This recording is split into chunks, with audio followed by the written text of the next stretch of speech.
Hello, YouTube. Welcome. Just doing a sound check for a second.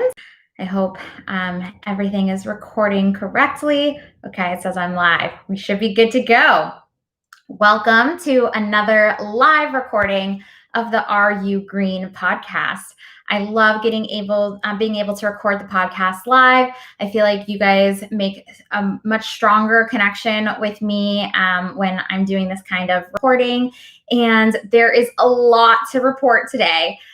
So with that being said, thanks for tuning in, and I'm going to go ahead and press record, and you get the earliest version of podcast that there is. So thanks again. One last thing, you guys can also follow me on Instagram. It's Are You Green Podcast. And that's a really great place for you to direct message me. I love responding to my Instagram messages.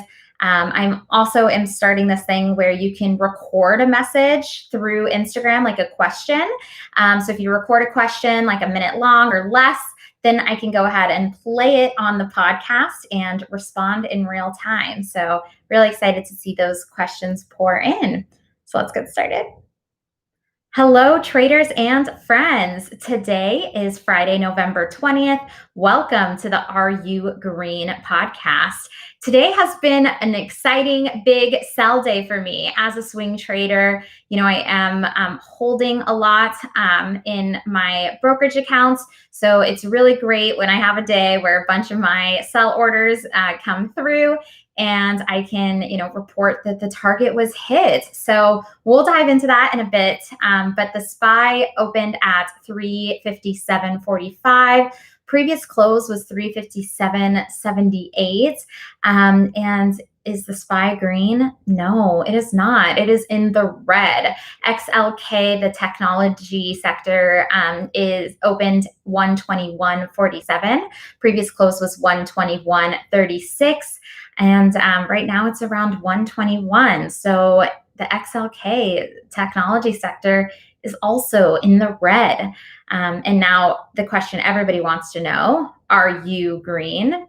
Yes, I'm green. Usually, a lot of times my account does follow the SPY. So, when the SPY and XLK are both red, I'm expected to be red. But today, because I had a big sell-off day from the open, and I'm still holding a lot of great stocks, I am in the green. And not only that, but I have a lot of cash on hand from selling, and I just can't wait to invest that next week and do this all over again. So we'll dive into my personal swing trades in a bit.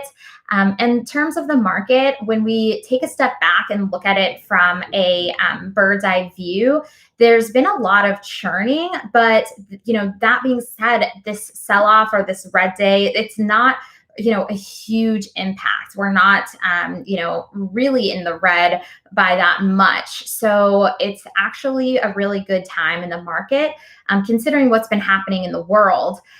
People are really hoping for a spring reopening. And in the news section after the break, I'm going to talk a little bit about what people are predicting in terms of vaccine production and what's happening with the PAC-12. So stay tuned. Okay, awesome. Let's save this section. If you guys listen to Trevor Noah, he is so funny.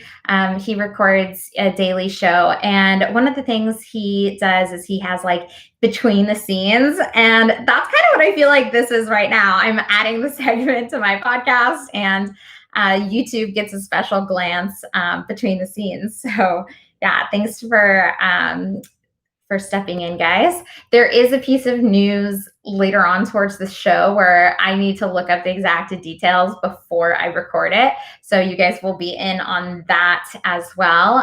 But for now, let's continue recording. So just a couple of news headlines to talk about today. PAC-12 conference reported its revenue today, and or more accurately, reported the revenue that they're losing. It was shocking to see this number. It's $5 million lost every single game that has to be canceled due to COVID-19. That's why they're canceling the games. So this is a huge number. What makes me really sad about this is that that represents money that normally feeds back into scholarship funds, feeds back into the sports at the school that might not be the big like football team, but other sports get funded through those profits. So so that is a really sad number, and that kind of brings us into vaccine news, because it's apparent that we cannot control this outbreak, and we need a vaccine more desperately than ever before. I would say we need a vaccine more than the situation in April, because it's showing that it keeps on surging. So yeah, I can't wait to till that gets rolled out, and that made me interested in looking at the vaccine production. So I'll tell you, I'm not trading any of the vaccine tickers, those drug companies, because of the unpredictable market that we're in. And I like to trade based on the charts and my strategy, not just based on the news. And like I said, those tickers are just very unreliable. But the vaccine production does really interest me, because sooner vaccine is out, the sooner the economy will continue to go up. It was actually so interesting listening to CNBC today, an expert from like Schrodinger's investment firm, one of those old men. He was, stating the obvious, which is that the economy will go up with, a vaccine. And he was then talking about how, we won't see the like rally in the economy that everyone is thinking we'll see, that it will be, a slower grind up, and that we'll have pullbacks. And his investing advice was to buy on those pullbacks. And I just thought it was so funny, because he presented this as if he was a genius. But in reality, like, everyone says buy low and sell high. And that's pretty much what he said. The problem that people have is what to buy and, where to sell, and like at what level to sell it at. So anyways, I just thought that was really interesting, because they state the obvious so many times on those shows, and I just love to call it out. Back to the vaccine production, though, I did just want to run over these numbers. So they did say that they are producing 20 million to be distributed by the beginning of December this year. And obviously those will go to healthcare workers, and maybe even a part of the vulnerable population. But then in 2021, they are producing enough vaccines to have 25 million distributed every single month in 2021. So that is really good and really exciting news, and we'll continue to follow that. But that being said, it's still going to take a long time to get us vaccinated. And as people mentioned, the economy will grow, of course, but there will be pullbacks. But like I said, I love to just trade the stocks charts, just trading the charts, following my strategy. I follow a pivot reversal strategy. I have a scanner that scans when there are large moves down to pivot points. That's a proprietary scanner that I purchase a subscription for every month. You gotta, spend money to make money. And that is one of those products that's 100% worth it for me. So when we come back from a short break, we'll go into my trades today, which, so many. So I had 2 day trades today. I know I just posted in the subject line one, or in the title of this episode, just one, but then I looked at my account and I was like, oh yeah, I made another day trade today. So we'll go over that. And then we'll also go over a bunch of swing trades that I got out of, including Twitter, Slack, EA, and SPT. So stay tuned. Awesome. So while we're live, the last piece that I need to look at is for the end of the segment. So coming up, I'm going to talk about my trades. And then at the end, I want to talk about looking out for an IPO. So, this is when a company goes public, and IPOs often have a lot of movement and volatility and volume. And it could be, good opportunities to trade. So I did hear about a new company moving to have an IPO. They filed for it today. And I just wanted to make sure that I knew the ticker before I actually got started on that segment. But it is going to be really exciting. So where is the ticker here? It can be so hard to get through the news. Okay, so I have the ticker. And with that being said, I'm going to go finish this segment. For those of you who are watching this back, thank you so much for supporting the Are You Green podcast. And I'm sorry that you get to see all of this mess behind the scenes. Like I mentioned, I mean, just it's fun, right? Hopefully. Okay. Welcome back. Let's get personal. So today, I did do a couple day trades and swing trades. As I mentioned before, I do follow a really great strategy and I make my own plans from there. I have a target profit goal for a day trade to make anywhere between a half a point to 2 points. And for a swing trade to make anywhere between 2 points to 3 points or 4 points, right? So as far as how long I hold for, I usually am able to buy and sell within 90 days. If I have not sold within that 90-day period, that's a huge indicator to me that I might have been wrong on that trade. And at that point, I kind of reevaluate my exit strategy and I might exit at a loss. So luckily, it didn't come to that with any of these swings. So that's really great. But let's talk about the day trades first. So WDAY at WDAY, I was excited to see a drop with them this morning. I have swing traded this ticker before. Again, technology sector, what can I say? I'm pretty predictable. So I bought this at 212.89 and I was thinking it could be a swing and I had buy levels lower, but didn't go lower. It popped up higher. So unfortunately, I didn't even get a chance to size in a lot. So I did go ahead and sell it at 215.61 for a profit of 2.72 points. So that definitely fit my target and I'm happy with it, right? I also bought really small this morning into LI. As I mentioned on my segment before on the last episode, I'm going to be very, very closely watching the electric vehicle market. The EV stocks are so great for day trading and swing trading. A lot of volatility and it's a volume there. So I'm just watching them like a hawk, right? And LI popped up this morning because they were down, and so I did go ahead and buy small size at 36.81. And as soon as I bought, I just didn't really like that level, and then I just decided to make this a true day trade. I sold it very quickly for 37.85 and made a 1.4 point gain. So I mean, that's over 1 point. Over 1 point is really good for a day trade, and I'm happy with it. So diving into the swing trades, we had so much going on today. And if you guys are kind of confused, like how was it that I was able to manage those 2 day trades and then sell all this stuff? It's because my orders are put in ahead of time. So with the swing trades, I do have a plan for them. And I put in selling orders according to the pivots. It's important to go back and reevaluate those plans because the pivot points do move. So that might, change where your exact order is going to be.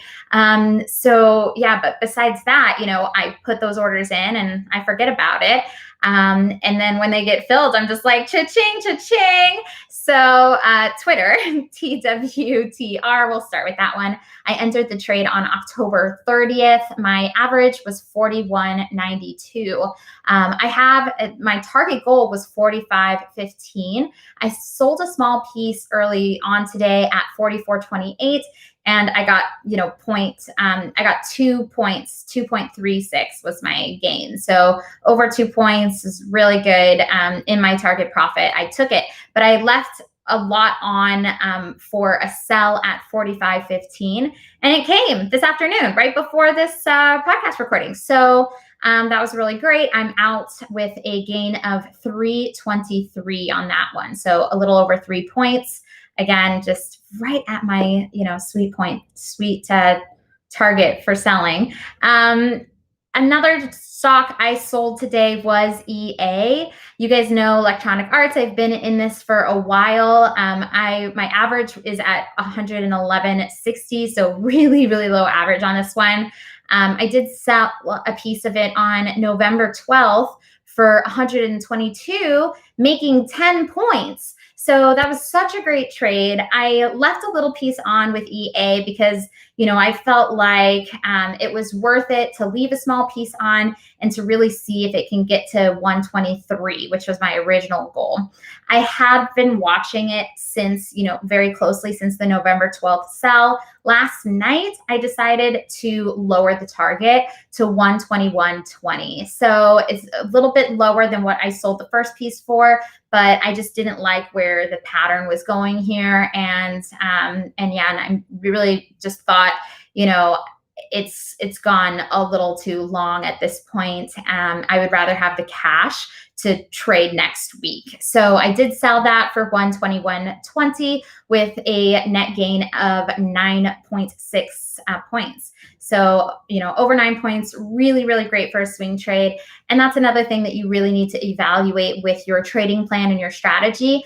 Every single swing trade that I'm in is taking away potential opportunity, right? So what is that opportunity cost? Like, what is, with my cash tied up in this, a certain swing trade, what am I losing because I can't buy more of a certain stock, or I can't even enter into a new one? So that's why I did decide to take my profits, still a great profit point while I could. The other trades that I exited out of are SPT. You guys have been with me the whole way through this Sprout Social trade. My average is 44.50. I've been buying into it as it got lower, and then today, perfect levels, right where I thought it was going to go. I sold a small piece at 46.55 for a little over 2-point gain. Then I sold the rest of it today for 47.65, so another 3-point gain. So really happy about the way that trade went. I also love that it was, pretty short. Like I had it for a few days, continued to buy into it, and it popped. So that's perfect scenario. And then we had Slack, which is the ticker WORK, WORK, another technology ticker. So it's pretty typical what you guys see that I'm holding. I actually have been holding this since October 21st. So I think that's before I started the podcast. So, you guys might not know, but I have been holding since, October with this one. My average was 26.66. I had the first small order in at 29.04 with a gain of 2.3. So, over that 2-point threshold. And then I had a full out at 29.66, making 3 points. So you guys can definitely start to see a pattern here, right? I sell a small size at the beginning to make sure to secure that profit. I hold out for my true target.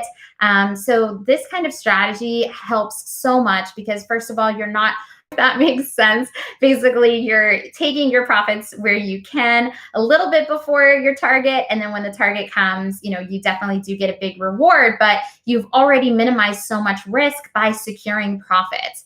As a trader, you should never feel bad securing profits, right? Because the goal is to have cash to trade tomorrow. So, don't forget that. And that being said, it's Friday, guys. I am just pumped for next week. I have a lot of cash to enter into trades, so I cannot wait to trade with you guys next week. The one thing that I'm going to be watching out for and following the news around is Roblox. So that's ROBLOX. A lot of times with IPOs, I don't really get involved, but I wanted to mention this one to you guys because I am excited to see this be listed. It's a gaming company. The gaming company is, obviously, I just traded EA, so they've proven to be really great, especially during the pandemic, to trade. And so it's going to be listed under RBLX, Roblox. in case you guys don't know anything about this gaming company, I didn't either when I first read about it. But it is a type of, virtual reality game where, kids get to live in this Roblox world, and they can communicate, they can host birthday parties virtually and everything. And it's for ages 8 to 13, which is really an underserved market on the internet. And now with everybody doing virtual school, obviously that age group has a great opportunity. And it's a pretty cute game. So I think that they're going to be successful. They have 36.2 million users. And I think those might be subscribers, so maybe even paying users. So definitely great numbers out there. And I'll be on the watch next week for more of that news.